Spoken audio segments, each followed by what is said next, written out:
Hello दोस्तों, स्वागत है आपका online study analysis YouTube channel में। दोस्तों, आज की इस वीडियो में हम विविध प्रश्नावली को हल करेंगे। इससे अगली वीडियो में मैंने प्रश्नावली 1.1 और 1.2 और 1.3 के वीडियो बना रखे हैं। आपने अभी तक उन वीडियो को नहीं देखा तो लिंक आपको डिस्क्रिप्शन बॉक्स या आई बटन पे मिल जाएगी, वहाँ से जाकर आप उन वीडियो को देख सकते हैं। तो देखें, विविध प्रश्नावली में पहला क्वेश्चन है कि 1365 को किस संख्या से भाग दें जिससे भागफल 31 तथा शेषफल 32 प्राप्त हो। इसमें बोला 1365 है, उसमें किस संख्या से भाग दें कि भागफल जो है 31 और तथा जो शेषफल है 32 प्राप्त हो। तो आइए देखते हैं। तो देखेंगे, तो संख्या दी है,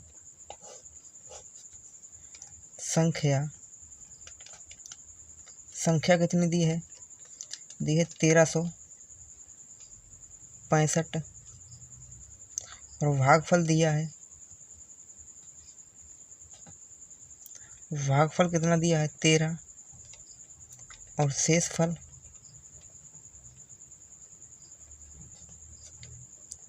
शेषफल दिया है 32 से।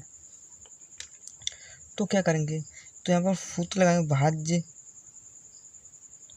यूक्लिड विभाजन एल्गोरिथम होता है भाज्य बराबर भाजक गुना भागफल प्लस शेषफल। तो देंगे भाग,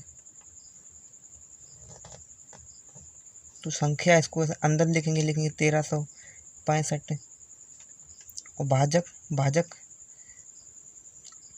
कुछ नहीं है तो इसे हम क्या करेंगे? x मान लेंगे। और भागफल है 31 और शेषफल कितना है? शेषफल है 32 है। ये हमें दिया गया है, ठीक है। अब हम क्या करेंगे? तो हम लिखेंगे भाज्य कितना है? भाज्य 1365 बराबर भाजक यानी कि इसको ये मैं निकालना है तो इसको हमने x मान लिया, तो x गुना भागफल, तो भागफल कितना दिया है? 13, तो 13 प्लस शेषफल कितना है? 32। तो यहाँ पर जो भागफल दिया था वो दिया था 13 नहीं बल्कि 31 है। 31 जो दिया है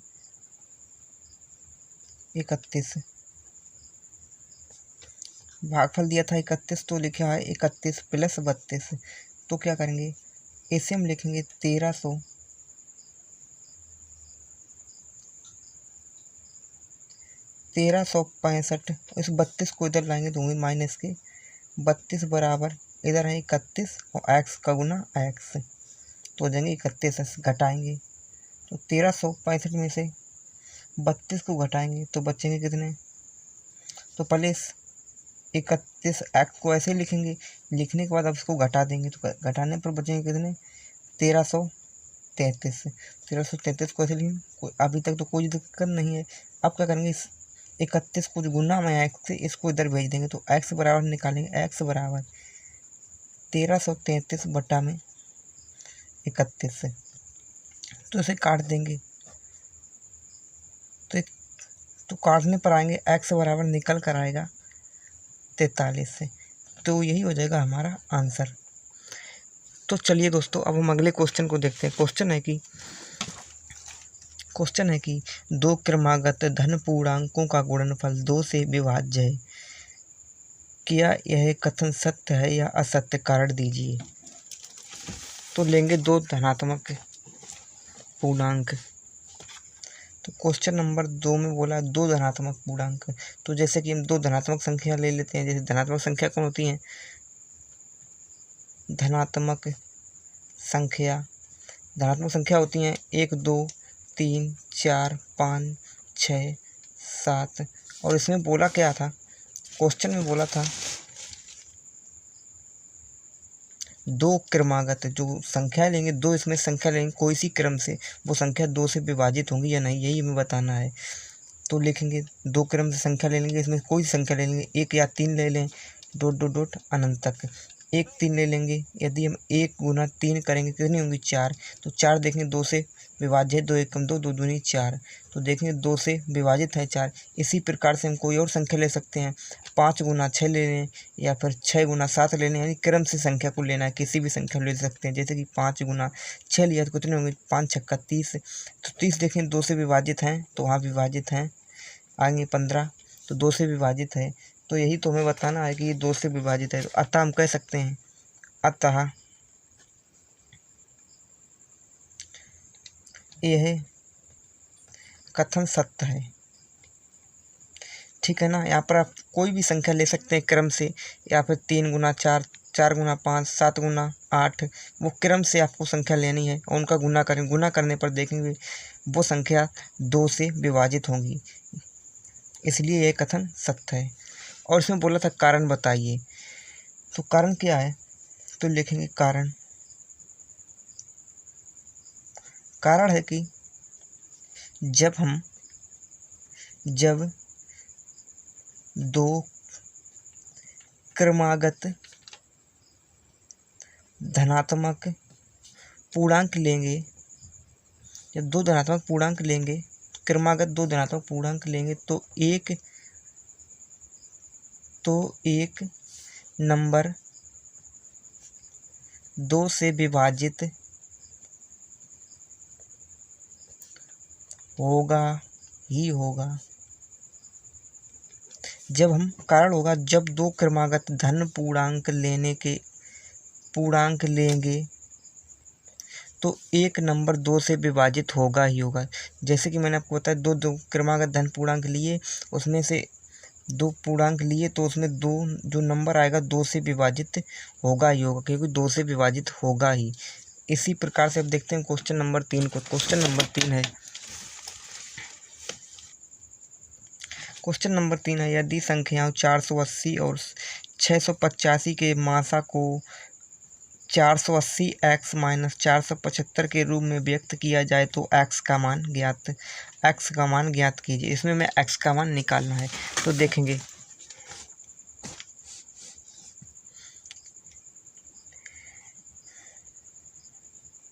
तो जो हमें नंबर दिए हैं, क्वेश्चन नंबर 3 है, जो हमें नंबर दिए 480 और 480 और दिया कितना 685। तो इन दोनों का पहले हम क्या करेंगे, HCF निकाल लेंगे। इसका HCF निकाल के इसमें भाग देते हैं, तो जो बड़ी संख्या उसको अंदर लेंगे, 685 और 480 से भाग देंगे। तो पहले हम एक बार भाग देंगे तो 480 एकम 480 घटाएंगे तो 502 बचेंगे 205।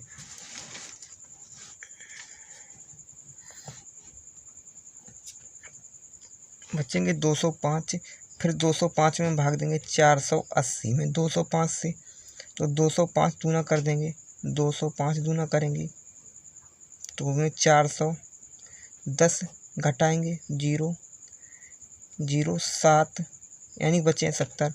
फिर 205 में हम 70 से भाग देंगे तो 70 में भाग देंगे, 70 से भाग देंगे 205 में,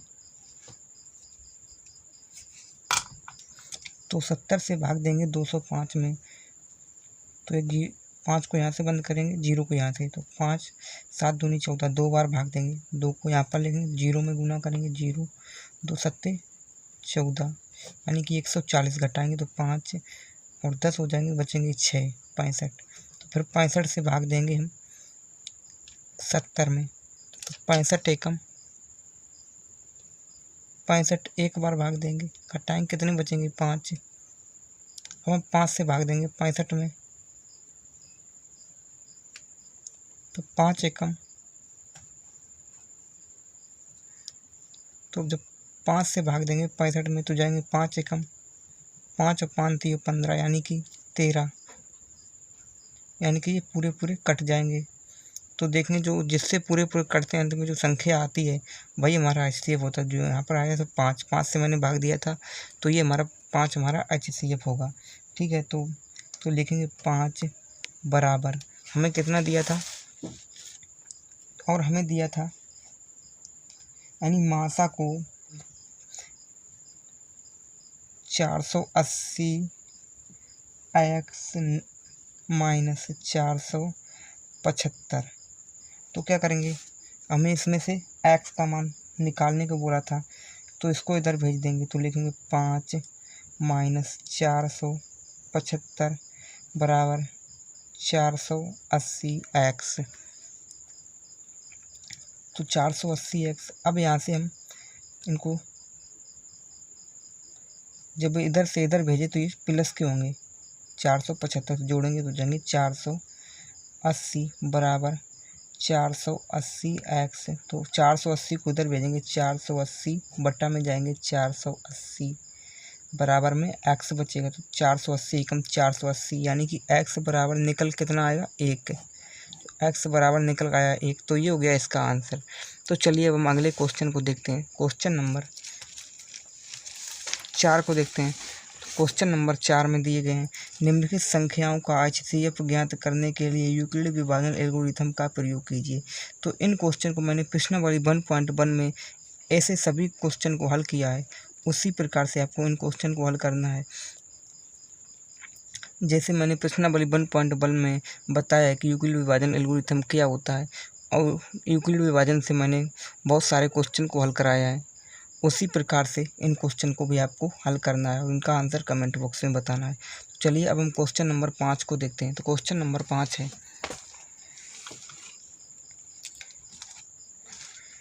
क्वेश्चन नंबर 5 है, क्या संख्या 6 की पावर n, जहां n एक प्राकृतिक संख्या है, अंक 5 पर समाप्त हो सकती है। जो यहाँ पर बोला है, क्या संख्या जो 6 की पावर n है, जो ये अंक 5 जो अंक है ना, 5 से समाप्त हो सकती है। और जो n है ना, इस 6 की पावर जो n है, n जो है एक प्राकृतिक संख्या है। तो लेंगे, देखेंगे। तो क्वेश्चन नंबर 5 है, क्वेश्चन नंबर 5 में बोला था ना कि 6 की पावर n जो है संख्या जो है 5 पर समाप्त हो सकती है या नहीं। तो क्या करेंगे, 6 की पावर n यानी जो n है एक प्राकृतिक संख्या। तो प्राकृतिक संख्या क्या होती है, प्राकृतिक संख्या। तो प्राकृतिक संख्या लेंगे तो प्राकृतिक संख्या होती है 1 2 3 4 5 डॉट डॉट डॉट अनंत तक, ये हमारी प्राकृतिक संख्या होती है। तो पहले और इस 6 को क्या कर सकते हैं, इसे हम लिख सकते हैं 6 की पावर n बराबर, इसे हम 6 को लिख सकते हैं 2 गुना, इसके गुणनखंड कर देंगे 6 के, 2 गुना 3 की पावर n। इसे लिख सकते हैं 2 गुना 3, 2 3 6 की पावर n। इसे इस तरह से हम लिख सकते हैं। यदि इसे हम लिख सकते हैं इस तरह से, तो यहाँ पर देखेंगे, यदि इसे हम गुना करेंगे 2 3 6, तो 6 जो है 5 से विभाजित होंगे, नहीं होंगे। यदि यहाँ पर 5 होते, 5 तो ये 15 जो होते वो 5 से विभाजित होते। यदि यहाँ पर 5 होते कुछ भी, यानी यहाँ पर 5 होते तो n की पावर कुछ भी होती तो ये 5 से विभाजित हो जाते। देखेंगे इसी प्रकार रखकर देखते हैं, यानी कि 2 गुना 3 की पावर प्राकृतिक संख्या 1 रखेंगे, 1 रख कर देखेंगे। इसे हल करेंगे 2 3 6, तो 6 देखेंगे 5 से विभाजित हैं तो नहीं है। तो इसी प्रकार से देखेंगे 2 गुना 3 की पावर, अब की बार हम 2 रखते हैं, 2 रखेंगे तो 2 3 6, 6 की पावर 2, तो 6 का वर्ग कितना होगा, 36। तो देखें 36 जो है 6 से विभाजित नहीं है, 36 भी 6 से विभाजित। इसी प्रकार से अगली संख्या रखकर देख लेते हैं कोई, 2 गुना 3 की पावर 3 रखे हैं, 3 रखेंगे तो 2 3 6, 6 की पावर 3, घन करेंगे तो इसका घन होगा 216। यदि इसका घन 216 फिर भी जो है ना 216 देखेंगे 5 से विभाजित होंगे, नहीं होंगे। यदि 216 जब 5 से विभाजित नहीं होंगे, इसी प्रकार से प्राकृतिक संख्या कोई भी रख सकते हैं, 1 से लेके अनंत तक कोई भी संख्या रखेंगे, तो वो संख्या 5 से विभाजित नहीं होगी। तो हम कह सकते हैं नहीं, तो लिखेंगे नहीं होगी, ठीक है ना, यानी 5 से विभाजित नहीं होगी। और आगे बोला था कारण बताइए, तो कारण में लिखेंगे कारण 6 की पावर n जो है के अभाज्य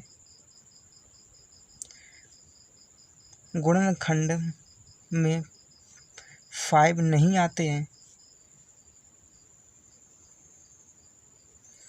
मैंने आपको क्या बोला था, यदि यहाँ पर 5 आ जाते तो 5 से विभाजित हो जाती, यानी जो यहाँ पर 5 आ जाते तो 5 से विभाजित हो जाती 2 की जगह पर।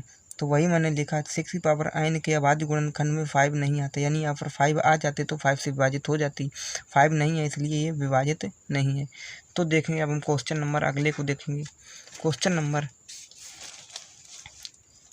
6 है। 6 में अभाज्य गुणनखंड द्वारा 9, 117 और 729 का HCF और LCM ज्ञात कीजिए। इस क्वेश्चन को भी मैंने पिछली एक्सरसाइज में बता रखा है और क्वेश्चन नंबर जो 7 है उसको भी इसी तरह से हल करना है। इस क्वेश्चन को भी मैंने अगली एक्सरसाइज में बता रखा है।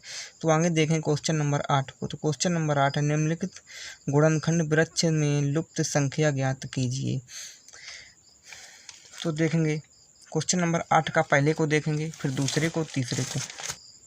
तो देखेंगे क्वेश्चन नंबर 8 का पहला है, इसमें देखेंगे एक वृक्ष दिया गया है जिसमें कुछ संख्याएं देखेंगे, इन 3 जगह पर हमें भरना है। तो क्या करेंगे, पहले हम 2 का गुना 3 में करेंगे, इन 2 का गुना 3 में करेंगे, 2 3 6, 6 आएंगे तो 6 को यहाँ पर भरेंगे, 6 यहाँ पर भरेंगे। 6 को भरने के बाद 5 का गुना 6 में करेंगे, 5 छक्का 30, तो 30 को यहाँ पर भरेंगे। 30 को भरने के बाद अब 5 का गुना 30 में करेंगे, 5 3 15 यानी 150, तो 150 को यहाँ पर भरेंगे। तो देखेंगे इस तरह से हम आसानी से भर सकते हैं। जब भी आपको ऐसा वृक्ष दिया जाए तो आपको इस तरह से भरना है। अब आगे देखेंगे, आगे है कि यहाँ पर 2 बॉक्स खाली दिया गया, यहाँ पर 2 हैं, 7 हैं, 3 हैं। तो क्या करेंगे, इससे कैसे भरेंगे, 3 का गुना 7 में करेंगे, 3 सत्ते 21, वैसे ही भरना, 3 सत्ते 21, 21 को यहाँ पर। अब 21 का गुना 2 में, 21 दूना 42, तो 42 को यहाँ पर भरेंगे, ठीक है ना। तो इसी प्रकार से क्वेश्चन नंबर 3 को देखते हैं। तो क्वेश्चन नंबर 3 है, देखेंगे यहाँ पर वो जो ऊपर वाला कोष्टक उसको भरना है और एक यहाँ पर कोष्टक उसको भरना है। तो कैसे भरेंगे, इसमें देखेंगे जो ये बॉक्स खाली है इसको ऊपर देखेंगे, जो कोष्टक दिया, जो सर्कल दिया गया, सर्कल में 39 लिखे, तो 39 के हमें क्या करना है, 39 के करेंगे गुणनखंड, अभाज्य गुणनखंड। तो ये काटेंगे, तो कितने से कटेंगे, जो 13 दिए गए हैं 13 से कटेंगे, 39 को हम 13 से काटेंगे, तो 13 13 3 39, 3 बार में कटेंगे, तो 3 को यहाँ पर हमें भरना होगा, ठीक है ना। 3 को यहाँ पर भरना है। जो 39 दिए गए उसे हम 13 दिए गए, 13 में 39 से भाग देंगे, यानी 13 में 39 से भागें, 13 3 39, 3 बार जाएगा, 3 को यहाँ पर भरेंगे। इसी तो इसमें से 156 जो है इसमें पहले से ही वृक्ष में दिए गए थे, ठीक है ना। अब यहाँ पर देखने में x, y और यहाँ पर है z, इन तीनों के मान निकालने हैं। तो क्या करेंगे, इसे हम नीचे से हल करेंगे। तो 7 का भाग देंगे हम 371 में, 371 है इसके ऊपर, तो 7 से हम भाग देंगे 371 में, तो 7 पन्ना 35, 2 बचेंगे, 7 3 21, 3 यानी का है 53, तो 53 को हम यहाँ पर भरेंगे, ठीक है ना, जेड की जगह पर। अब यहाँ पर भरना है, यहाँ पर वाई की जगह पर, वाई की जगह पर भरना है। तो इसके नीचे देखेंगे, तो इसके नीचे, ऊपर तो कुछ है नहीं, इसके नीचे देखने दिया गया 3 और 1855। तो यहाँ पर देंगे 7 का गुना जब 53 में करेंगे तो आएंगे 371। यदि 371 का गुना हम 5 में से गुना करेंगे 371 में तो आएंगे 1855। यदि हम 1855 में 3 से गुना कर देंगे तो आ जाएंगे जो, तो इसी प्रकार से 1855 में गुना कर देंगे 3 से, तो 5 3 15, 15 लिखेंगे 5, यहाँ से 1 और 3 5 15, 16, 16 6 यहाँ से 1 और 3 8 24, 24 1 हासिल की 25, 25 लिखेंगे 5 हासिल 2 और 3 एकम 3 और 2 5, तो 5565 आएंगे। अब 2 का गुना इसमें कर देंगे, 2 का गुना इसमें करेंगे, 2 पंचे 10, 10 की 0, इसको यहाँ पर बाहर लिखते हैं, 10 की 0 बाहर जगह नहीं है ना, इसलिए 10 की 0 हासिल 1 और 2 छंग 12 और 1 हासिल की 13, 13 3 हासिल 1, 2 पंचे 10 और 11, 11 के 1 हासिल 1, 2 पंचे 10 और 1 11, तो यहाँ पर आएंगे 11,130। तो यहाँ पर भरने हैं 11,130। तो उम्मीद करता हूँ अभाज्य गुणनखंड वृक्ष को भी आप समझ गए होंगे किस तरह से आपको भरना है। तो अब चलिए देखते हैं क्वेश्चन नंबर, अगले क्वेश्चन को देखते हैं। क्वेश्चन नंबर 9 को देखते हैं। क्वेश्चन नंबर 9 है,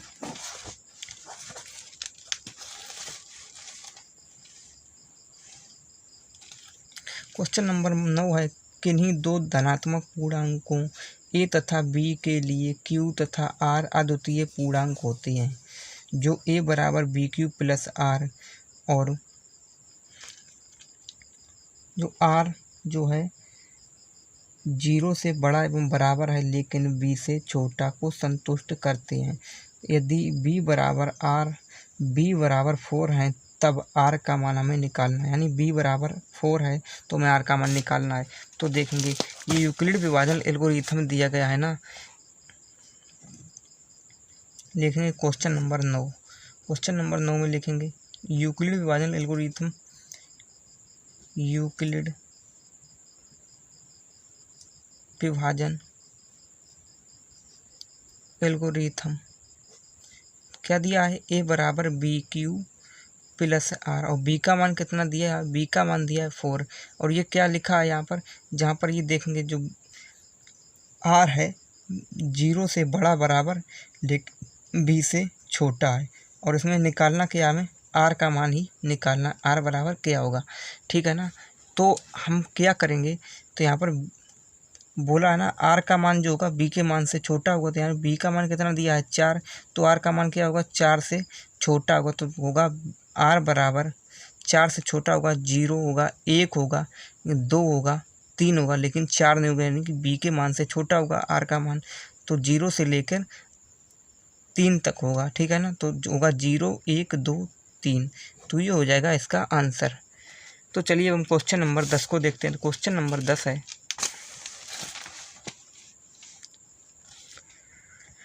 क्वेश्चन नंबर 10 है, यदि n एक विषम पूर्णांक है तो दर्शाइए कि n² - 8 से विभाजित है। यानी n जो है एक विषम पूर्णांक है, तो हम इसमें मानकर हल करेंगे। तो देखेंगे क्वेश्चन नंबर, तो हमें पता है धनात्मक विषम पूर्णांक लिखेंगे,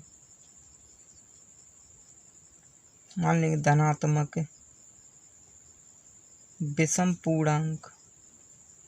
तो धनात्मक विषम पूर्णांक यानी कि n बराबर ले लेंगे 4q + 1, यही तो होंगे विषम धनात्मक पूर्णांक, और 4q + 3 देखेंगे ये विषम है 1 3, इस विषम धनात्मक पूर्णांक है। तो देखेंगे जब n बराबर 4q + 1 लेंगे, ठीक है ना। जब 1 लेंगे तो हमें दिया है n² - 1, तो n² की जगह पर n बराबर कितना 4q + 1 पहले लिया है मैंने, 4q + 1 लिया है, तो यहाँ पर n की जगह पर लिखेंगे 4q + 1 का स्क्वायर, और यहाँ पर -1 है तो -1 को ऐसे लिखेंगे। अब इसके स्क्वायर को खोल देंगे तो a² + b² का फार्मूला लगाएंगे, तो a² बर होता है a + b का होल स्क्वायर का सूत्र लगाएंगे, तो होता है a² + b² + 2ab। तो लिखेंगे a² की जगह पर 4q का स्क्वायर प्लस b² की जगह पर 1 का स्क्वायर प्लस 2 गुना a की जगह पर 4q + a गुना b की जगह पर 1। तो इनका हम खोल देंगे, 4 का स्क्वायर करेंगे 16, q का स्क्वायर प्लस 1 का स्क्वायर 1 प्लस 2 का गुना, 4 में 2 चौके 8 और q है तो q, और 1 में गुना होगा तो वही आएगा, यानी कि 8q। अब यहाँ से हम क्या करेंगे, अब यहाँ से हम 8 को कॉमन करेंगे, 8 को कॉमन करेंगे तो 8 दूनी 16 और q²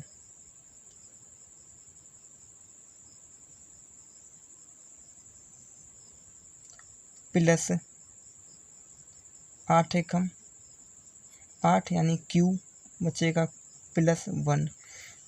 तो देखेंगे ये यानी कि 8 से विभाजित होगा, देखेंगे यहाँ से हम 8 को कॉमन कर पा रहे हैं, यानी इसमें हम 8 से यदि हम भाग देंगे तो 8 से भाग जाएगा, 8 एकम 8 में, क्योंकि यहाँ पर गुना में ये यानी कि तीनों में 8 दिए गए, यानी 8 से विभाजित होंगे, यही तो हमें बताना। तो अब अगला हम ले लेते हैं, इसे हम समीकरण नंबर 1 देंगे, ठीक है। और जब अब अगले में लिखेंगे, अगला जो समीकरण दिया था वो दिया, अगला है धनात्मक विषम पूर्णांक 4q + 3 लेंगे। तो 4q + 3 लेंगे तो n² - 1 तो बराबर, तो n² - n की जगह पर हम, इसे मैंने n बराबर माना था ना, तो n बराबर n की जगह पर लिखेंगे 4q + 3 का होल स्क्वायर -1, खोल देंगे इसका स्क्वायर, तो 4 चौके 16 q का स्क्वायर प्लस 3 त्रिका 9 और प्लस 2ab यानी कि 2 गुना a की जगह 4q + 3 और -1 को ऐसे लिखेंगे।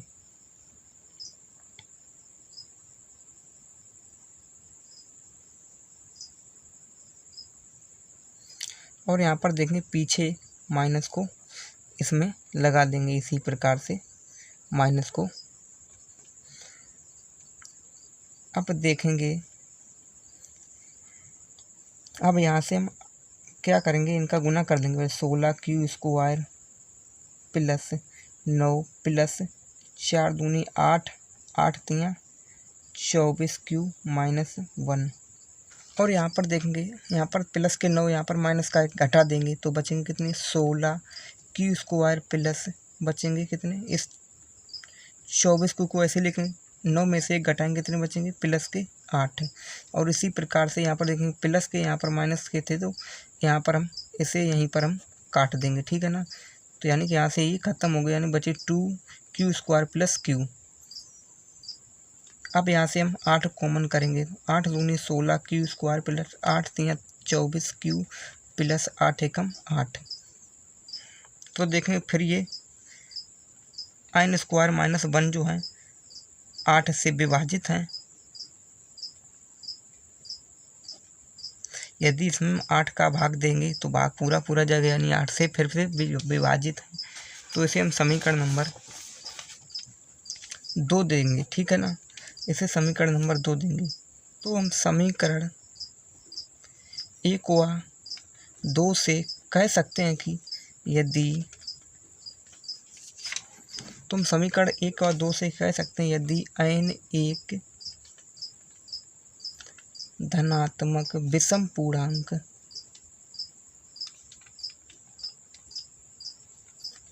हो तो n² - 1 8 से विभाजित है।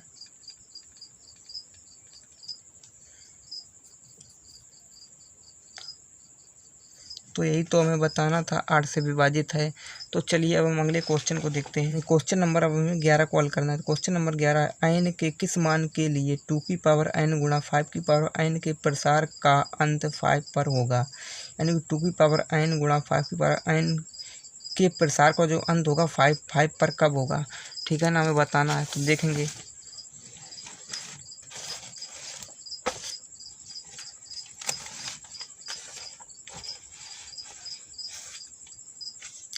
क्वेश्चन नंबर 11, 2n गुना 5n बराबर दिया है ना। तो यहाँ पर इसे हम लिख सकते हैं कि 2 गुना 5n, क्यों इसे ऐसे लिख सकते हैं, यानी कि यहाँ पर एक सूत्र होता है a⁴m × b⁴m बराबर होता है a × b⁴m। तो यहाँ पर लिखा a⁴n गुना 5n, यानी दोनों में n है, तो इसे हम लिख सकते हैं 2 गुना 5n, ठीक है। इस प्रकार से मैंने इसे लिखा। अब इनका गुना कर देंगे, 5 दूना 10 की पावर n, 10 की पावर n। यदि हम n बराबर 1 रखेंगे तो कितना आएंगे, 10। तो देखें यहाँ पर 10 आए हैं, जब 1 रखा है n बराबर तो 10 आए। तो देखेंगे, और हमें बताना था अंत में 5 आने चाहिए, यानी 10 है, यानी पर यहाँ पर एक 0 है। फिर हमने 2 रखे तो यहाँ पर 2 0 आए। यदि हम 10 की जगह पर हम 3 रखें n की जगह पर तो कितने आएंगे 1000, तो यहाँ पर 3 जीरो आएंगे। इसी प्रकार से हम कुछ भी 4 रखें या 5 रखें 6 रखें तो इसी प्रकार से जीरो बढ़ती रहेंगी, यानी 5 अंत जो है 5 पर समाप्त नहीं होंगे। तो हम लिख देंगे, तो लिखेंगे n के किसी भी मान के लिए संख्या 2 की पावर n गुणा 5 की पावर n संख्या 5 पर समाप्त नहीं होगी।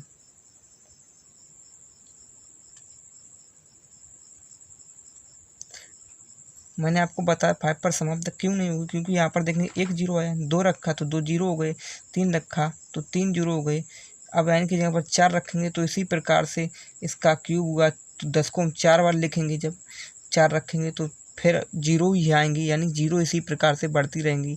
और हमें बताया इस क्वेश्चन में बोला था अंत पर 5, जो अंत है यहाँ पर जो आने चाहिए 5 आने चाहिए, यहाँ पर 5 नहीं आ रहे, इसलिए हम कह सकते हैं कि n के किसी भी मान के लिए संख्या जो है 2 की पावर n गुणा 5 की पावर संख्या जो 5 पर समाप्त नहीं होगी, यही हमें बताना था। तो चलिए अब हम अगले क्वेश्चन को देखते हैं।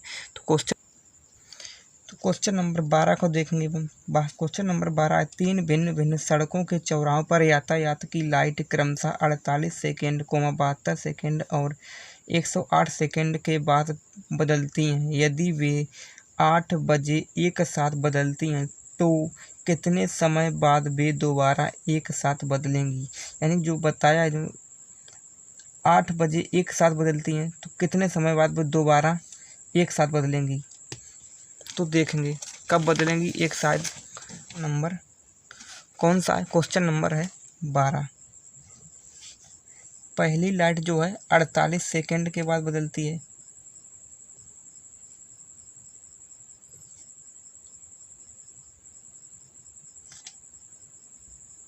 पहली लाइट जो है 48 सेकेंड के बाद बदलती है, और दूसरी जो है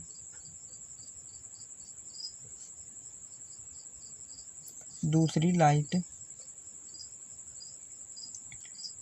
लाइट जो है वो 72 सेकेंड बाद बदलती है, 72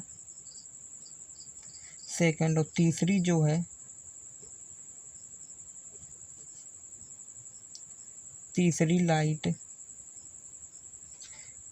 लाइट जो है वो बदलती है 108 सेकेंड बाद। और बोला है हमें जो, यानी कि जो 8 बजे ये एक साथ बदलती हैं, कितने समय बाद फिर दोबारा बदलेंगी। 8 बजे एक बार बदलती हैं, दोबारा कितने बजे। तो क्या करेंगे, इन तीनों का हम क्या करेंगे, एलसीएम निकाल लेंगे। तो इन तीनों का हम एलसीएम निकाल देंगे, 48, 72, 108। तो काट देंगे 2 से, 2 दूनी 4, 2 चौके 8। यहाँ पर 72, 2 छंग 12 3 बार में, और 2 तियाँ 6 3 बार में, और 2 छंग 12, 2 पंचे 10, 2 चौके 8। फिर इसे 2 से काटेंगे तो 2 एकम 2, 2 दूनी 4, 2 एकम 2 अट्ठे 16, और 2 दूनी 4, 2 सत्ते 14, यानी कि 27। तो फिर 2 से काटेंगे, 2 छंग 12, 2 नेम 18, 27 को ऐसे ही लिखेंगे, नहीं कटेंगे। फिर इसे 2 से काटेंगे, 2 तियाँ 6, 9 नहीं कटेंगे, 9 को ऐसे लिखेंगे, 27 भी नहीं कटेंगे, 27 को ऐसे लिखेंगे। अब इसे हम 3 से काटेंगे, 3 एकम 3, 3 त्रिका 9, 3 नेमा 27।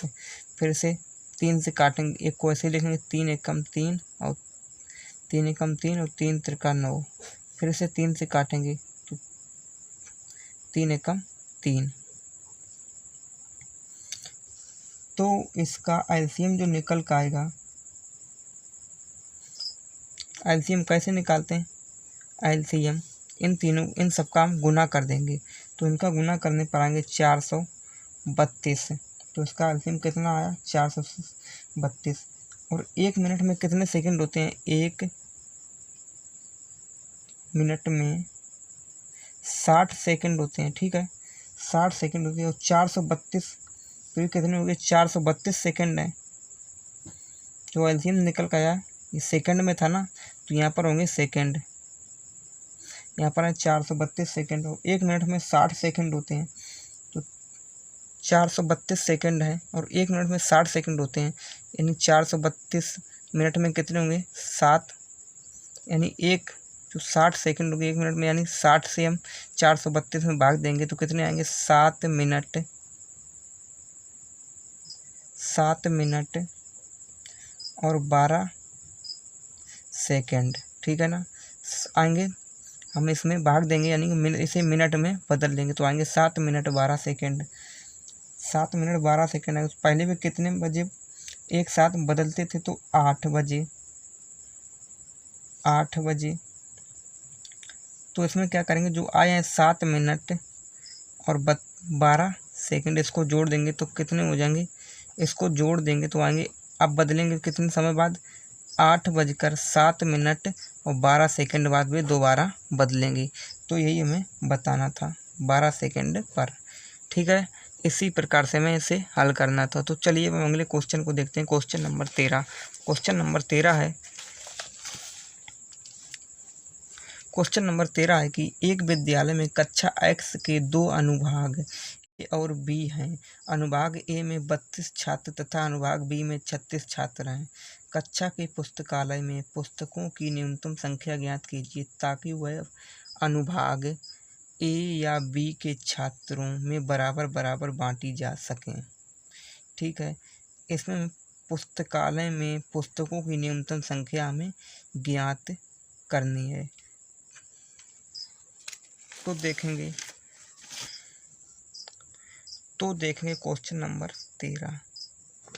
क्वेश्चन नंबर 13 में देखेंगे अनुभाग ए में कितने हैं 32, अनुभाग ए में 32 और अनुभाग बी में कितने हैं 36। तो क्या करेंगे 32 और 36 का हम पहले हम इसका एलसीएम निकाल लेते हैं। तो इसका एलसीएम निकाल लेंगे 32 और 36 का,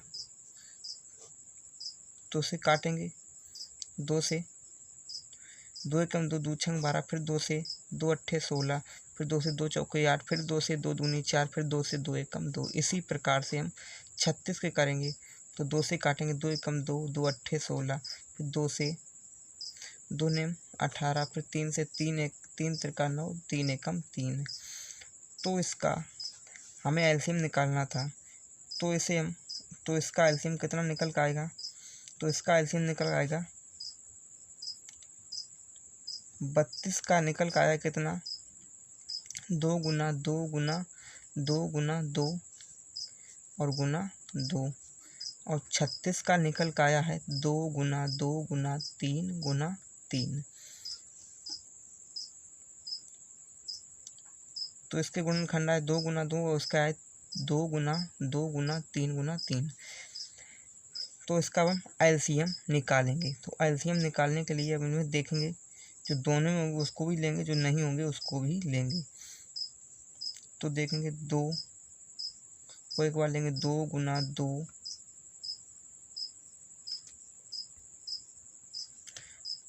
फिर इसमें लेंगे 2, फिर इसको लेंगे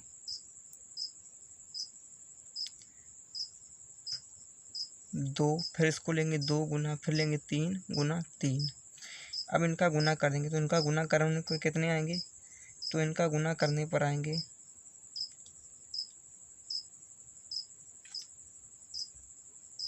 तो इनका गुना करने पर आएंगे 288।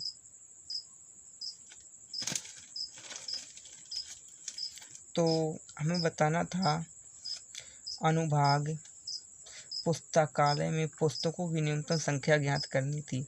तो यही हमारी न्यूनतम संख्या निकल के आगे कितनी है पुस्तकों 288 पुस्तकों, यानी कि अभीष्ट लिख सकते हैं, अभीष्ट पुस्तकों की संख्या कितनी होगी 288। तो ये हो गया इसका आंसर। तो चलिए अब अगले क्वेश्चन को देख लेते हैं। क्वेश्चन नंबर 14 को देखते हैं। तो क्वेश्चन नंबर 14 है कि दिखाइए कि किसी धनात्मक पूर्णांक के घन का रूप 4q, 4q प्लस 1 या फिर 4q प्लस 3 होगा जहाँ q एक पूर्णांक है। ठीक है, यानी कि जो बताना है किसी धनात्मक पूर्णांक के घन का रूप है जो 4q प्लस 1 या 4q प्लस 3 का रूप का होगा या नहीं। तो देखेंगे हमें क्या दिया है 4q, क्वेश्चन नंबर है 14, दिया है 4q, 4q plus 1, 4q plus 3, बोला है इसके घन का रूप। तो देखेंगे मान लेंगे, माना ए कोई धनात्मक पूर्णांक है। ठीक है, ए कोई धनात्मक पूर्णांक है तो ए बराबर लिखेंगे यूक्लिड विभाजन ए बराबर बी क्यू प्लस आर। तो जहाँ पर आर का मान होगा 0 से बड़ा बराबर लेकिन बी से छोटा। तो यहाँ पर बी का मान कितना है, तो बी बराबर कितना निकला है 4। तो आर का मान कितना होगा, आर का मान होगा 0 होगा, 1 होगा, 2 होगा, 3 होगा। ठीक है, और हमें बताना है 4q। तो पहले हम 4q को लेंगे। तो a बराबर 4q, बोला इसके 4q है, यानी कि हम यहाँ पर एक निश्चित नंबर, यहाँ पर हम टेम्परेरी नंबर मान लेंगे, m मान लेंगे 4m। बोला इसके घन का रूप, तो इन दोनों का हम घन करेंगे। तो aq बराबर 4m का क्यूब, तो करेंगे aq बराबर 4 का 64 m का क्यूब। अब 64 में से 4 को बाहर निकालेंगे, 4 एकम 4 और 4 छिंग 24 m का क्यूब।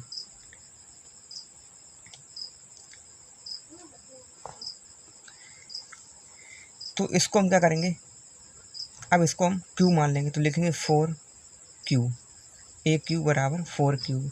तो देखेंगे तो इसी प्रकार से आगे दिया गया था a बराबर 4q प्लस 1। तो इसको जो है 4q की जगह पर हम m मानेंगे, m प्लस 1। अब इसका कर देंगे घन, तो दोनों तरफ का घन करेंगे। तो aq बराबर होगा 4m प्लस 1 का क्यूब। तो करेंगे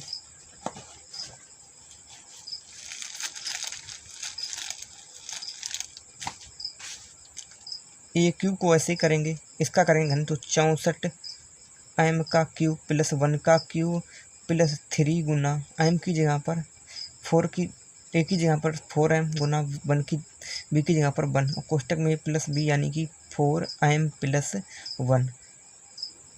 अब करेंगे aq बराबर और 64 m का क्यूब प्लस 1।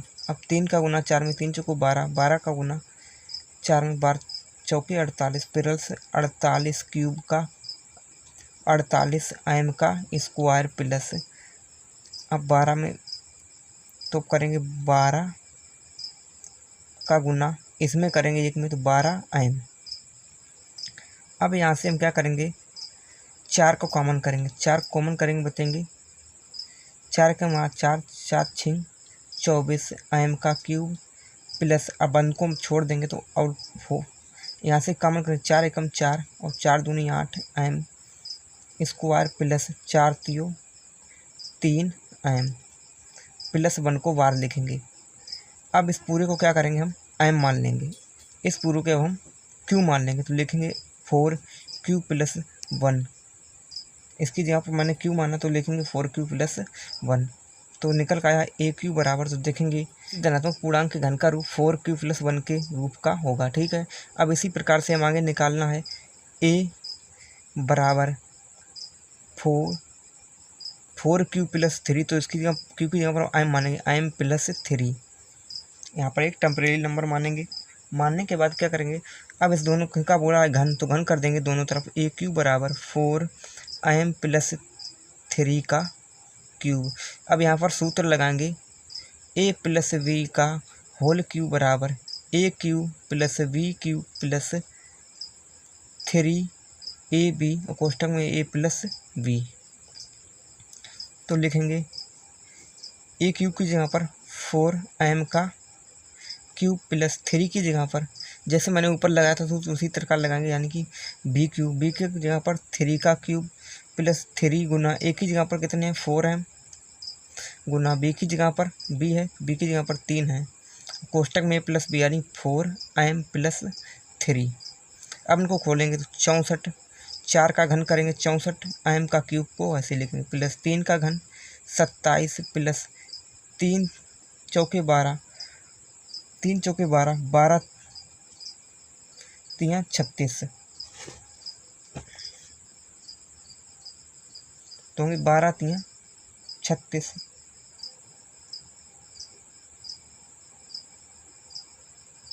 तो लिखेंगे 36 और m है तो m,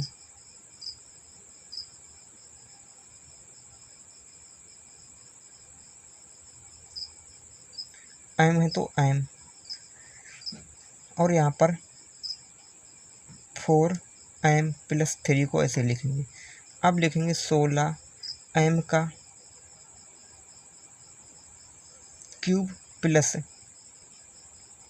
27 प्लस 36 का गुना अंदर कर देंगे तो 4 का गुना 3 में करेंगे,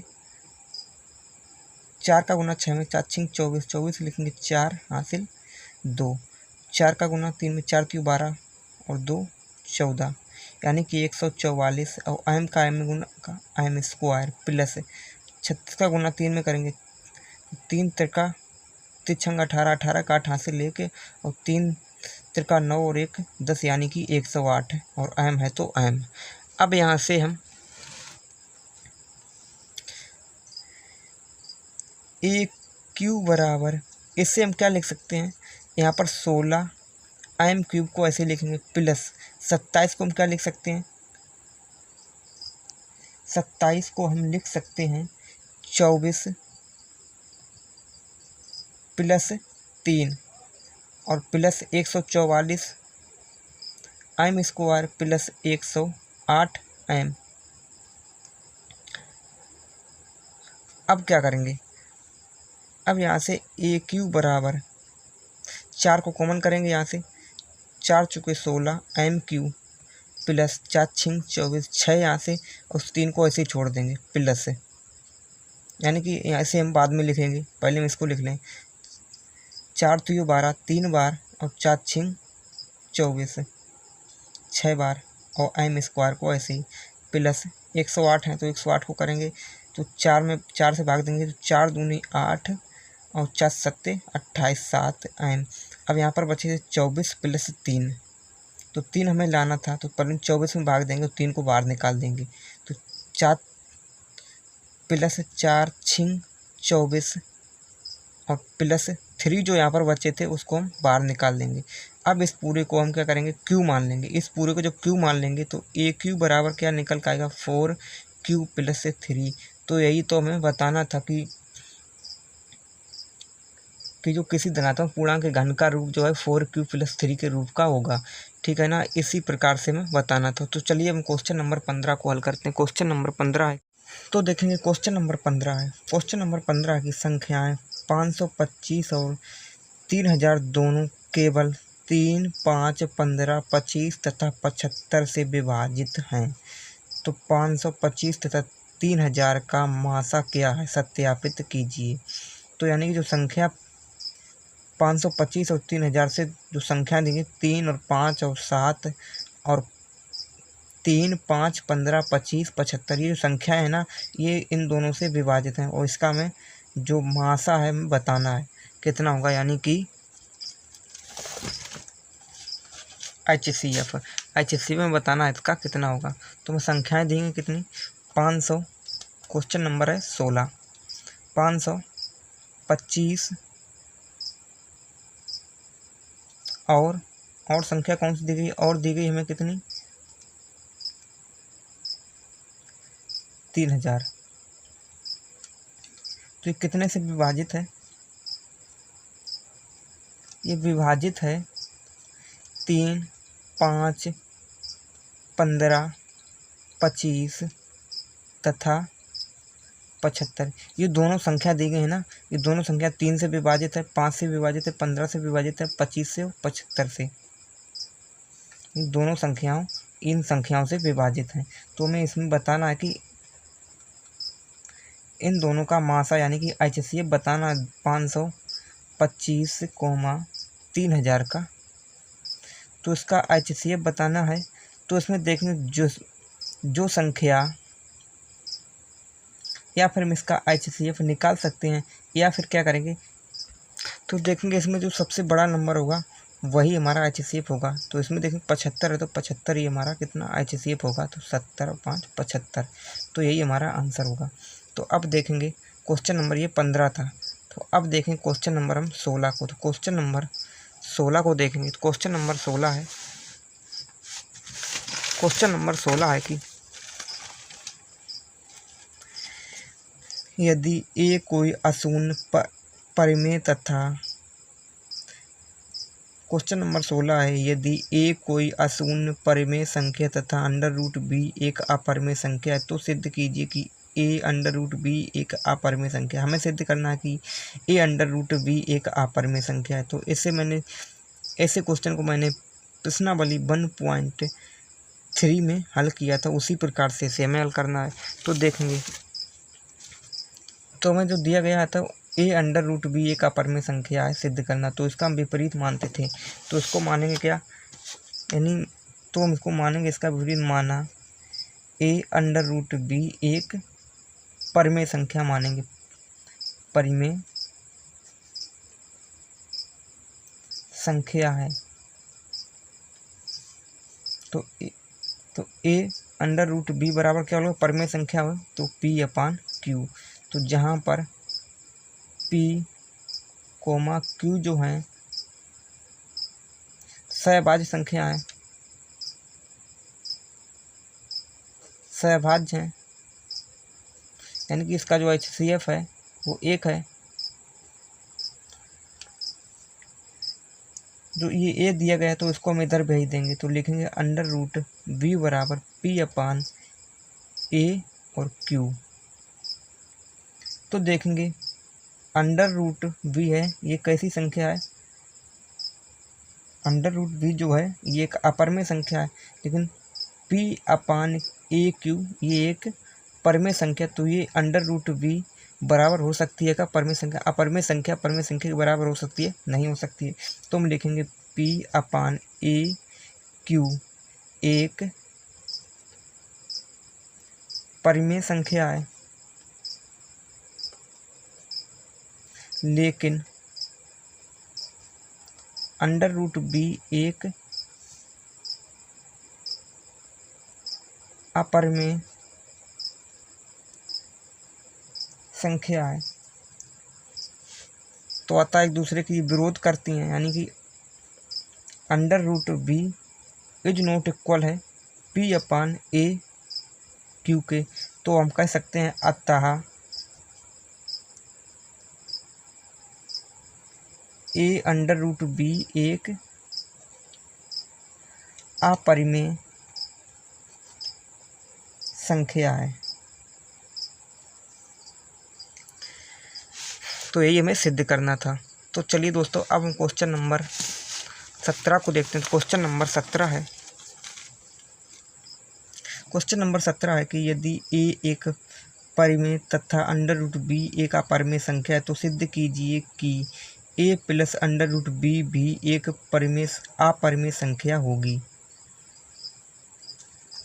तो इसमें भी सिद्ध करना है a + √b भी एक अपरिमेय संख्या होगी, सिद्ध करना है। तो इसे भी हम उसी प्रकार से हल करेंगे। क्वेश्चन नंबर 17 को देखेंगे। तो क्वेश्चन नंबर 17 में तो इसमें भी मानेंगे, तो माना a एक अपरिमेय संख्या बोला था,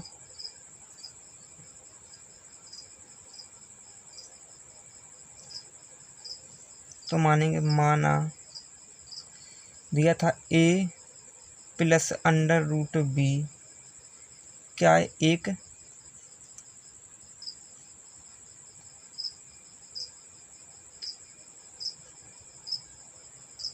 परिमेय संख्या है।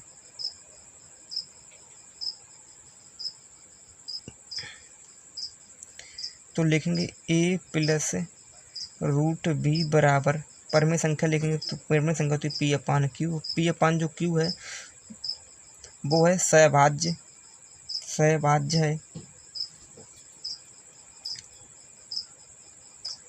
तो ए को हम इधर भेज देंगे तो लिखेंगे अंडर रूट बी बराबर पी अपान क्यू। ए को इधर भेजेंगे तो माइनस के ए, इसके बटे में करके इनका इधर गुना इसका गुना इधर गुना करेंगे तो अंडर रूट बी बराबर पी माइनस ए क्यू बटा में क्यू। तो देखेंगे अंडर रूट बी बराबर पी माइनस ए क्यू अपान क्यू। ये एक परमेय संख्या, ये एक अपरमेय संख्या। तो अपरमेय संख्या का परमेय संख्या के बराबर हो सकती है? नहीं हो सकती है।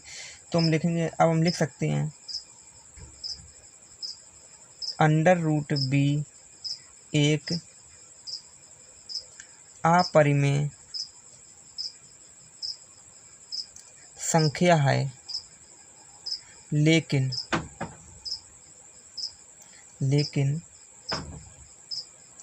पी माइनस ए क्यू अपान क्यू एक परिमेय संख्या है। क्योंकि वन पी अपान क्यू के रूप में लिखी तो ये एक परिमेय संख्या है। जब एक परिमेय संख्या है तो ये एक दूसरे के विरोध करती हैं, यानी कि अंडर रूट बी बराबर नहीं होंगे, यानी is not equal minus A Q upon Q, यानी कि इसके विरोध करती हैं। तो अतः लिख सकते हैं विरोधाभास के कारण,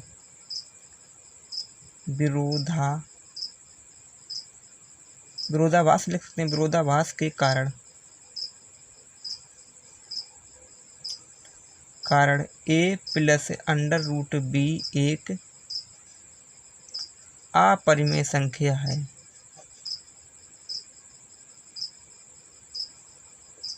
तो ये हमें सिद्ध करना था। उम्मीद करता हूँ क्वेश्चन आपको समझ में आया होगा। तो चलिए अब हम क्वेश्चन नंबर 18 को देखते हैं। तो क्वेश्चन नंबर 18 है, तो देखें क्वेश्चन नंबर 18, यदि x तथा y विषम धनात्मक पूर्णांक हैं तो दर्शाइए कि x square plus Y square ऐसा समपूर्णांक है जो 4 से विभाजित नहीं हो सकता है।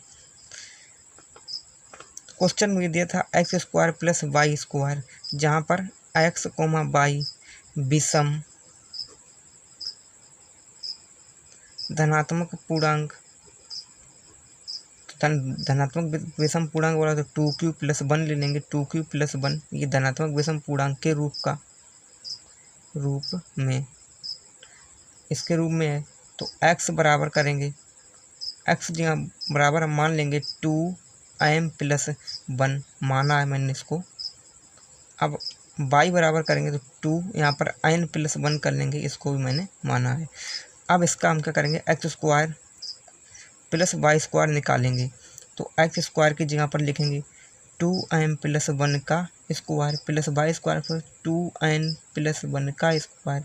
तो इसको स्क्वायर कर देंगे, 2 का a प्लस बी का होल स्क्वायर का सूत्र लगाएंगे तो होता है a square plus B square plus 2ab, यानी कि होता है a प्लस बी का होल स्क्वायर बराबर a square plus B square plus 2ab।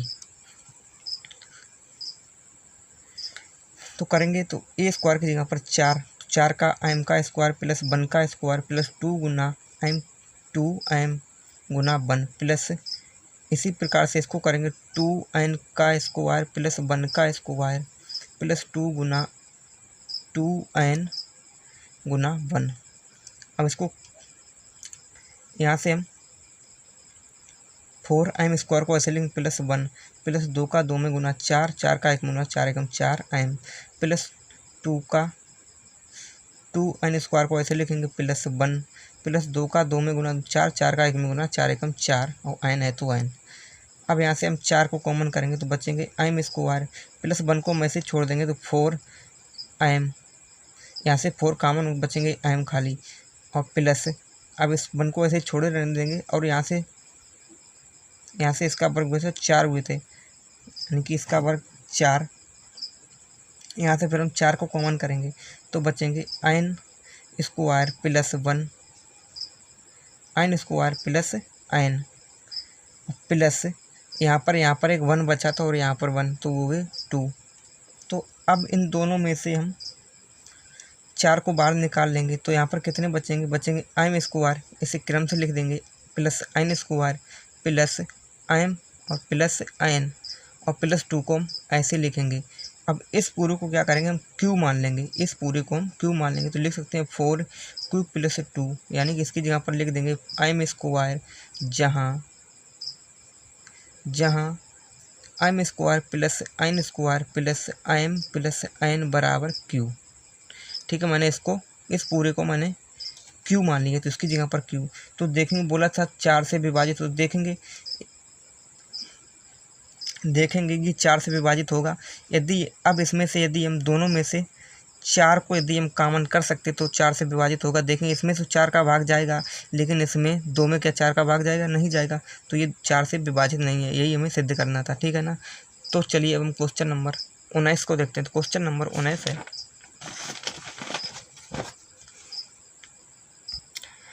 Question number 19 है कि यदि n कोई धनात्मक पूर्णांक है तो दर्शाइए कि n स्क्वायर माइनस n 2 से विभाजित है। यानी कि बताना है n कोई धनात्मक पूर्णांक है जब दर्शाना n स्क्वायर माइनस n जो है 2 से विभाजित है। तो देखेंगे, तो क्वेश्चन नंबर है 19, क्वेश्चन नंबर है 19। तो बोला धनात्मक पूर्णांक ले लेंगे, धनात्मक पूर्णांक तो ले लेंगे 2 धनात्मक पूर्णांक 2q ले लेंगे, 2q प्लस 1, ये 2 धनात्मक पूर्णांक मैंने ले लिए। अब क्या करेंगे, इसे हम n के बराबर कर देंगे, तो यानी कि 2q 2q प्लस 1। तो पहले हम n बराबर 2q रखेंगे, तो दिया था n स्क्वायर माइनस n, तो n स्क्वायर की जगह पर 2q रखेंगे, 2q का स्क्वायर माइनस 2q, इस n की जगह पर रखेंगे 2q। तो 2 का स्क्वायर करेंगे 4q का स्क्वायर माइनस 2q। तो यहाँ से देखेंगे 2 को हम कॉमन कर सकते हैं, 2 को कॉमन करेंगे तो बचेंगे कितने, 2q का स्क्वायर माइनस q। तो देखेंगे 2 से विभाजित है, इसमें 2 का भाग जा सकता है, इसके बटे में 2 करेंगे, 2 से 2 का भाग जा सकता है, तो बता लिख देंगे 2 से विभाजित है। अब इसी प्रकार से हमें दूसरा माना था n बराबर, मैंने n बराबर 2q प्लस 1, दूसरा धनात्मक पूर्णांक लिया था n बराबर 2q प्लस 1। तो n स्क्वायर माइनस n करेंगे, तो n स्क्वायर की जगह पर लिखेंगे पहले 2q प्लस 1 का स्क्वायर माइनस 2q प्लस 1। तो खोलेंगे इसका स्क्वायर, तो a प्लस बी के होल स्क्वायर का फार्मूला लगाएं तो होता है a स्क्वायर, यानी कि 2q का स्क्वायर 2 का वर्ग करेंगे 4q स्क्वायर प्लस 1 का स्क्वायर 1 प्लस 2 गुना a की जगह पर 2q और गुना b की जगह पर 1, माइनस का अंदर गुना होगा तो माइनस के 2q और माइनस का 1। अब 4q का स्क्वायर प्लस 1 प्लस 2 का 2 में गुना 4, 4 का गुना 4, 4q माइनस 2q माइनस 1। तो माइनस के यहाँ पर प्लस के तो कट जाएंगे, तो बचेंगे कितने, बचेंगे 4q का स्क्वायर प्लस 4q और माइनस के 2q। तो इसमें से अब देखेंगे हम इसमें से 2 कॉमन कर सकते हैं, 2 को कॉमन करेंगे बचेंगे 2 दूनी 4q का स्क्वायर प्लस 2 दूनी 4q minus q।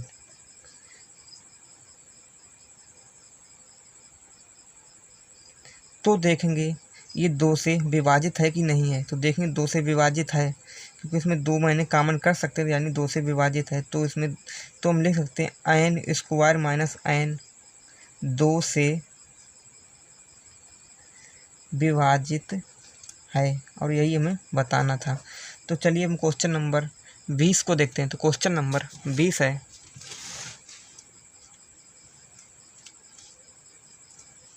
Question number 20, question number 20 है कि सिद्ध कीजिए कि प्रत्येक 3 क्रमागत धनात्मक पूर्णांकों में से एक 3 से विभाजित है। एक 3 से विभाजित है। 3 क्रमागत धनात्मक पूर्णांक लेने से उसमें से एक 3 से विभाजित है ना, यानी एक ना एक 3 से विभाजित है। तो देखेंगे, तो मानेंगे पहले, माना 3 धनात्मक पूर्णांक ले लेंगे n comma n plus 1 comma n plus 2, यानी 3 धनात्मक पूर्णांक लिए। अब यूक्लिड विभाजन लिखेंगे, a बराबर होता है बी क्यू प्लस आर, जहाँ पर r होगा 0 से बड़ा बराबर लेकिन b से छोटा होगा। तो यानी b का मान कितना है, यानी 3 से विभाजित b का मान है 3, तो r का मान कितना होगा, तो r का मान होगा जोड़ा होगा 0 होगा, 1 होगा और 2 होगा। तो यदि अब हम a बराबर, पहले हम b की जगह पर 3 रखेंगे और r की जगह पर 0 रखें, तो 3q प्लस 0, यानी ये हो जाएगा कितना, 3q। फिर हम a बराबर 1 रखें तो होगा 3q प्लस 1। अब a बराबर हम 3q प्लस 2 रखें तो होगा 3q प्लस 2, r की जगह पर 3q प्लस 2 रखें 2 होगा। अब बोला है पहले हम लेंगे n को, तो n बराबर लेंगे, तो n की जगह पर पहली बार हम 3q रखेंगे, लिखेंगे 3q। फिर हम n बराबर रखेंगे 3q प्लस 1, n की जगह पर फिर रखेंगे 3q प्लस 1।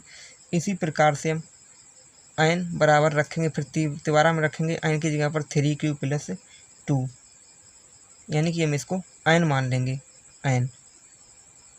तो यानी कि n बराबर, तो n बराबर हुआ 3q प्लस 2।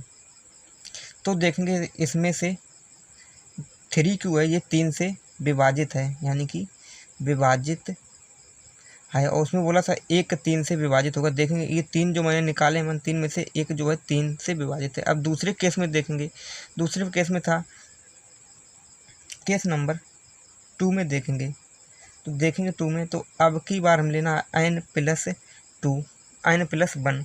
तो n की जगह पर पहले हम 3q रखेंगे, तो रखेंगे 3q और प्लस 1 है तो प्लस 1 को देखेंगे 3 से विभाजित है, नहीं है। अब हम n की जगह पर कोमा, अब n की जगह पर हम 3q प्लस 1 रखेंगे, तो लिखेंगे 3q प्लस 1, और यहाँ पर एक 1 है तो इसको लिखेंगे प्लस 1। तो कितने होंगे, 3q प्लस 2। तो देखें 3 से विभाजित है, नहीं है, कोमा। इसी प्रकार से हम n की जगह पर अब की बार 3q प्लस हम 2 रखेंगे, तो n की जगह पर रखेंगे 3q प्लस 2, तो लिखेंगे 3q प्लस 2 और प्लस यहाँ पर 1 है तो 1, इसको जोड़ेंगे तो होंगे, तो हो जाएंगे 3q प्लस 3। तो देखेंगे 3 से विभाजित हैं, तो वहाँ 3 से विभाजित है, लिखेंगे विभाजित हैं। तो इसी प्रकार से हम केस नंबर 3 लेंगे। केस 3 में देखेंगे n प्लस 2 है, तो n की जगह पर पहली बार हम क्या करेंगे, n की जगह पर पहली बार 3q रखेंगे, 3q और प्लस 2 है तो प्लस 2 को लिखेंगे। देखें 2 से विभाजित है, नहीं है, 3 से विभाजित है, नहीं होगी, क्योंकि यहाँ से अगर 10 को कॉमन कर सकते 3 से विभाजित होगी। अब इसी प्रकार से n की जगह पर 3q प्लस 1 रखेंगे, लिखेंगे 3q प्लस 1 और प्लस के 2, तो ये कितने होंगे, तो ये हो जाएंगे 3q प्लस 3। तो देखें 3 से विभाजित है, तो वहाँ लिखेंगे विभाजित है। और इसी प्रकार से हम n प्लस n की जगह पर हम 3q प्लस 2 रख देंगे, 3q प्लस 2 और प्लस के कितना है 1, तो इसको जब जोड़ेंगे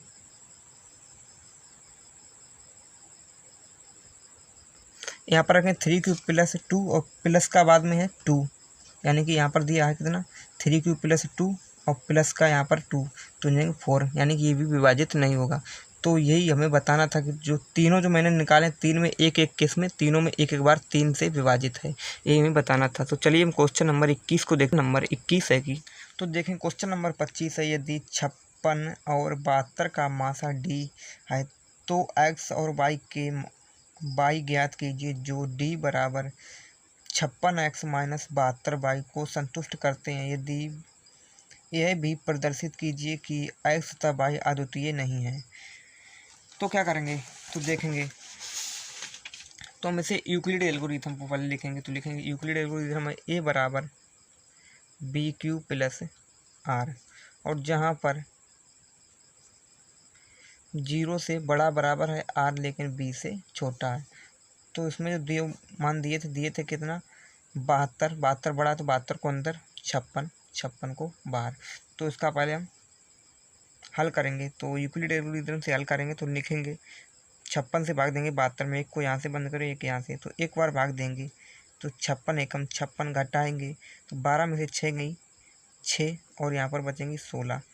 फिर हम तो लिखेंगे चरण नंबर फर्स्ट, चरण फर्स्ट में हमारा भाज्य कितना है, भाज्य 72 बराबर भाजक 56 गुना भागफल 1 प्लस शेषफल 16। अब इस तो शेषफल शून्य नहीं आया तो हम 56 से भाग देंगे 16 में, 16 तियाँ 48,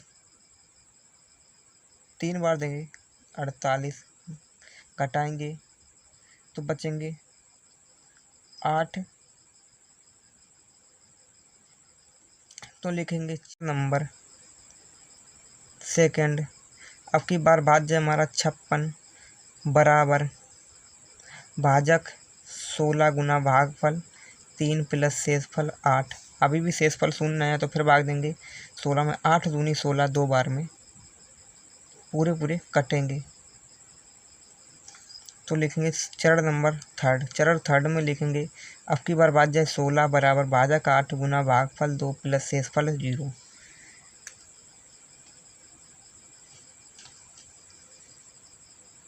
तो ये हमारा क्या निकल गया, मासा, यानी कि महत्तम समापवर्तक, यानी निकल गया मासा बराबर कितना निकल गया, इसका मासा कितना होगा 8। तो लिखेंगे 8, यानी कि डी बराबर मासा, डी दिया गया था, डी बराबर 8। तो देखेंगे हम 8 बराबर करेंगे कितना दिया था मुझे दिया था 56। तो देखेंगे चरण नंबर दूसरे में जाएंगे, देखिए 56 बराबर दिया है 8, करेंगे 56 बराबर 16 गुना 3। तो मैंने क्या किया है कि 8 की जगह पर मैंने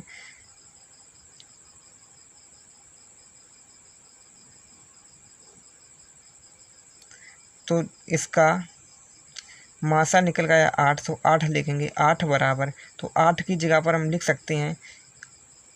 तो चरण नंबर सेकंड में जाएंगे, देखेंगे 8 यहाँ पर है, 8 यहाँ पर है, तो इन दोनों को हम इधर भेज देंगे 56 के इधर। तो लिखेंगे 56, 8 बराबर 56, जब इनको इधर भेजेंगे तो कितने माइनस के होंगे, तो माइनस के 16 गुना 3। तो हम क्या कर सकते हैं, 8 बराबर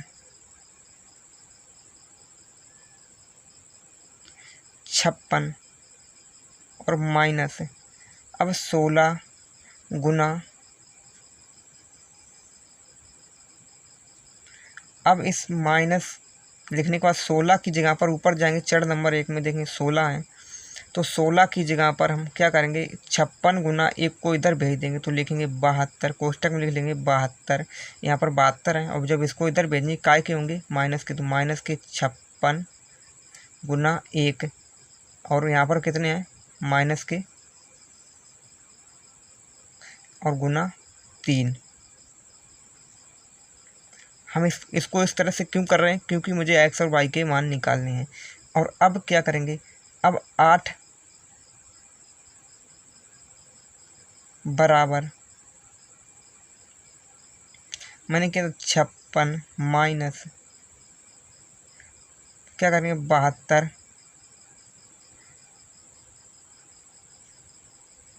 तो क्या करेंगे 3 का दोनों में गुना कर देंगे, पहले 72 में गुना करेंगे तो 72 गुना 3, और यहाँ पर माइनस है तो माइनस, अब इसका गुना करेंगे 56, 1 में गुना होगा तो वही आएगा 56 गुना 3। तो अब इसे हम तो 8 बराबर लिखेंगे 56। तो इसे हम लिख सकते हैं 56 गुना 4 प्लस 7 गुना -3। तो यहाँ पर देखेंगे डी बराबर मेरा था क्या, 56x प्लस 72। बाई हमें दिया था, यानी x और बाई के मान निकालने थे। तो देखेंगे x का मान कितना निकल के आया, यानी 56 गुना x यहाँ पर यानी 4, तो x का मान निकल के आया 4। और बाई y बराबर 72, बाई की जगह पर -3, तो -3, तो इसका आंसर हो जाएगा -3। और बोला था कि ये अद्वितीय हैं या नहीं, प्रदर्शित कीजिए कि x तथा y अद्वितीय नहीं है। तो देखेंगे x और y कब अद्वितीय, जो दोनों एक जैसे होते हैं, यानी कि 4 यहाँ पर भी 4 यहाँ पर भी होते, यहाँ पर -3 है, इसलिए लिखेंगे x तथा y अद्वितीय नहीं है। तो चलिए अब हम क्वेश्चन नंबर 21 को देखते हैं। क्वेश्चन नंबर 21 में बोला है 21 है, क्वेश्चन नंबर 21 है कि 21 के बाद क्वेश्चन नंबर 22 है, दिखाइए कि अनंत तक अनेक अभाज्य धनात्मक संख्याएं होती हैं। तो देखेंगे इसमें दिखाना है, सिर्फ दर्शाना है कि, तो इस तरह से हम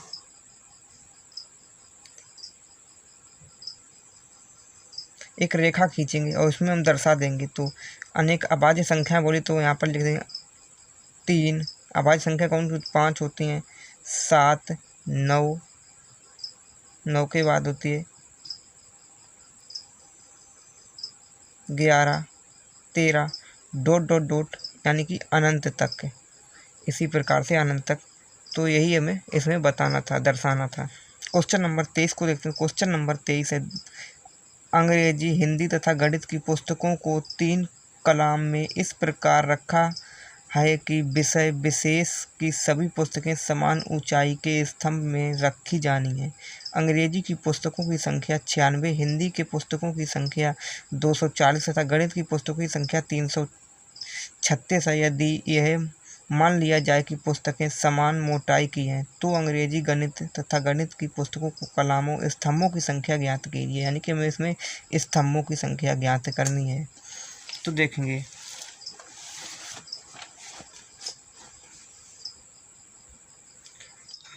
क्वेश्चन नंबर 24 है कि दर्शाइए कि √2 प्लस √5 एक अपरिमेय संख्या है। हमें दर्शाना है कि √2 प्लस √5 एक अपरिमेय संख्या, सिद्ध करना है कि √2 या √5 एक अपरिमेय संख्या है। तो इसे भी मैं उसी प्रकार से हल करेंगे। तो देखेंगे कितना दिया गया है, √2 प्लस √5 दिया है अपरिमेय संख्या को, तो इसका विपरीत मानते हैं, यानी क्वेश्चन नंबर है 24। तो मानेंगे √2 प्लस √5 अपरिमेय संख्या बोला, तो इसका विपरीत मानेंगे, एक परिमेय संख्या मान लेंगे, परिमेय संख्या है। यदि एक परिमेय संख्या तो लिखेंगे √2 प्लस √5 बराबर, परिमेय संख्या माना है तो P/Q के रूप में होगा, P/Q। और जहाँ पर PQ सहअभाज्य हैं, सहभाज्य का मतलब है इसका HCF जो है 1 है। तो क्या करेंगे, दोनों तरफ का हम वर्ग कर देंगे, लिखेंगे दोनों पक्षों का वर्ग करने पर, तो करेंगे दोनों पक्षों का वर्ग, इधर है √2 प्लस √5 बराबर P/Q, इसका स्क्वायर और इसका भी स्क्वायर। तो a प्लस बी का होल स्क्वायर का सूत्र लगाएंगे, तो a प्लस बी का होल स्क्वायर बराबर होता है a² plus b² plus 2ab। तो लगाएंगे a² की जगह पर है √2 का स्क्वायर, तो लिखेंगे √2 का स्क्वायर प्लस फिर √5 का स्क्वायर प्लस 2 गुना 1 बी की जगह पर गुना √2 गुना √5 बराबर P square upon Q square.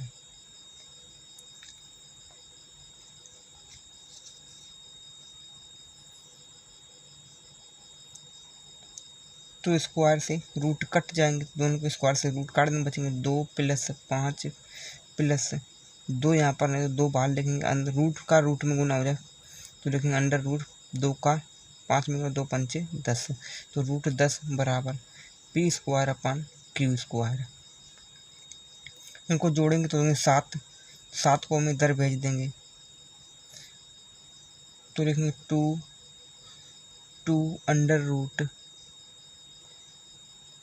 √10 बराबर P square upon Q square. यहाँ पर 5 2 7 जोड़ के इधर भेजे तो -7। अब इसके बटे में करके इसका उधर गुना इसका इधर गुना तो लिखेंगे 2 √10 बराबर पी स्क्वायर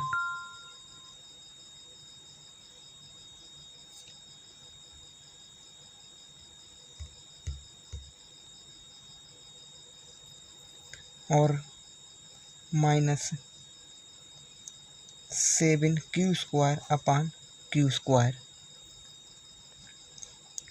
तो अब क्या करेंगे, इस 2 को भी इधर भेज देंगे तो लिखेंगे √10 बराबर P square -7 Q square upon 2 Q square. तो देखेंगे पी स्क्वायर एक पी अपान क्यू एक परमेय संख्या, P square upon Q square भी एक परमेय संख्या हुई, लेकिन √10 एक परमेय संख्या है, तो यानी अपरमेय संख्या का परमेय संख्या के बराबर हो सकती है, नहीं हो सकती है, यानी कि जो एक दूसरे के विपरीत हैं। तो लिख लेंगे P square -7 Q square upon 2q एक परिमेय संख्या है, लेकिन √10 एक अपरिमेय संख्या है। यदि ये अपरिमेय संख्या है तो इसे लिख सकते हैं √10 बराबर P square -7 Q square upon के 2q स्क्वायर, यानी कि विपरीत है एक दूसरे की, इसके बराबर नहीं तो हम लिख सकते हैं अतः 2 √2 + 7 √5 एक अपरिमेय संख्या है।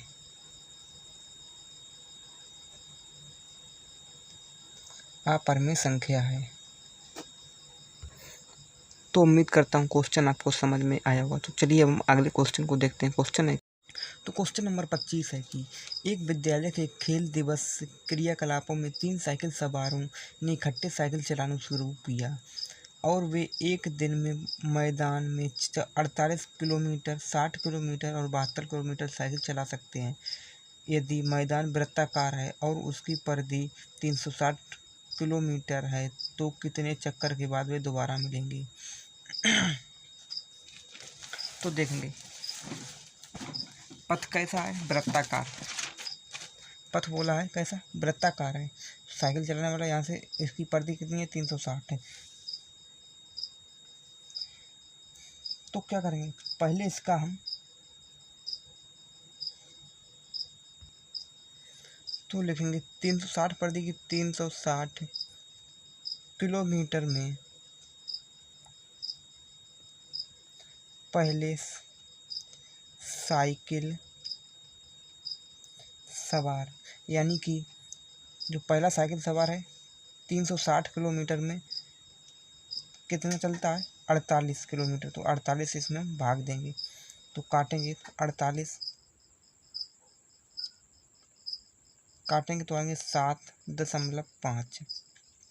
तो उसी प्रकार से 360 किलोमीटर में दूसरा जो है साइकिल सवार, दूसरा साइकिल सवार तो 360 है परिधि, यानी पूरी लंबाई इसकी कितनी है 360, तो 360 में कितना चलता है 72, यानी कि 60 किलोमीटर, 60 से इसमें भाग देंगे तो 60 छिक्का 360, तो कितना निकलता है 6 दिन।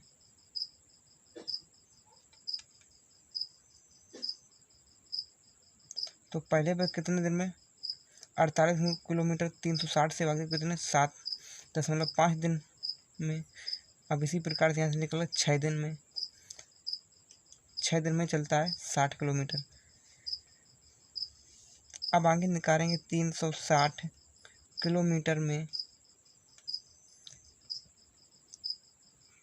तीसरे साइकिल सवार, तो 360 है पर दिन 360 कितना किलोमीटर चलता है तो 72। तो अब की बार दिन निकल गए कितने, तो काट देंगे तो आएंगे 5 दिन। तो अब इन तीनों का हम क्या करेंगे, एलसीएम निकाल लेंगे। तो कितने का एलसीएम निकालेंगे, 7.5, इसका एलसीएम निकालेंगे तो इसका एलसीएम कितना आएगा 30। यदि आप इसका एलसीएम निकाल कर देख सकते हैं, इसका एलसीएम आएगा 30। तो लिखेंगे 30 दिन बाद वे दोबारा मिलेंगे। यही बताना कितने दिन बाद दोबारा मिलेंगे, यानी कि 30 दिन बाद दोबारा मिलेंगे। तो चलिए इस वीडियो का हम अंतिम क्वेश्चन देखते हैं। क्वेश्चन है कि क्वेश्चन नंबर 26 है। तो इस एक्सरसाइज का अंतिम क्वेश्चन है ये, समूह पी क्यू और आर में क्रमशः 156, 208 और 260 विद्यार्थी हैं। कॉलोनी के पास एक जगह है जहां लोग कूड़ा फेंक देते थे। विद्यार्थियों ने कहा तालाब बनाने का निश्चय किया है और वहीं से विद्यार्थी को ले जाने के लिए बसें आती हैं। यदि प्रत्येक समूह में बच्चों की पृथक रूप से बिठाया जाए और प्रत्येक बस में बैठने वाले विद्यार्थियों की संख्या समान हो, तब बसों की न्यूनतम संख्या ज्ञात कीजिए। तो इसमें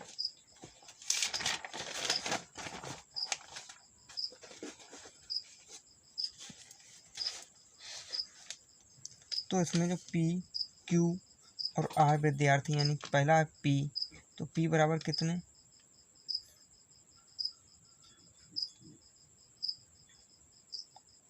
156, क्यू बराबर 208 और आर बराबर कितने हैं 260 विद्यार्थी।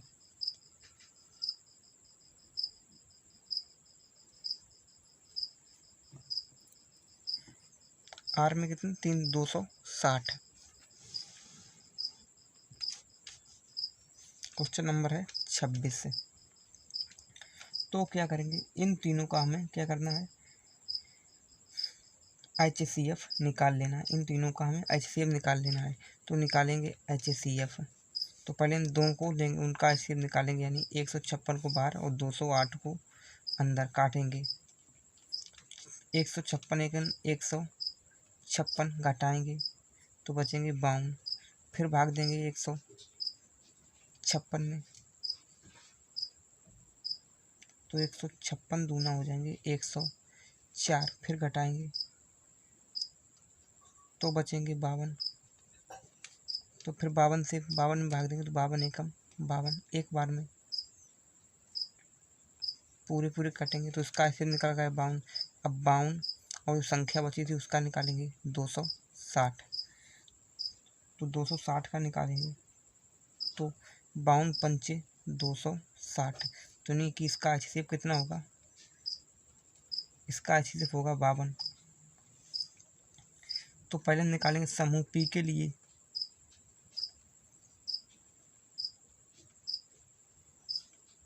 तो समूह पी में कितने हैं 156 और जो 52 HCF निकला है सेम भाग देंगे तो काटेंगे 52 चौके 156।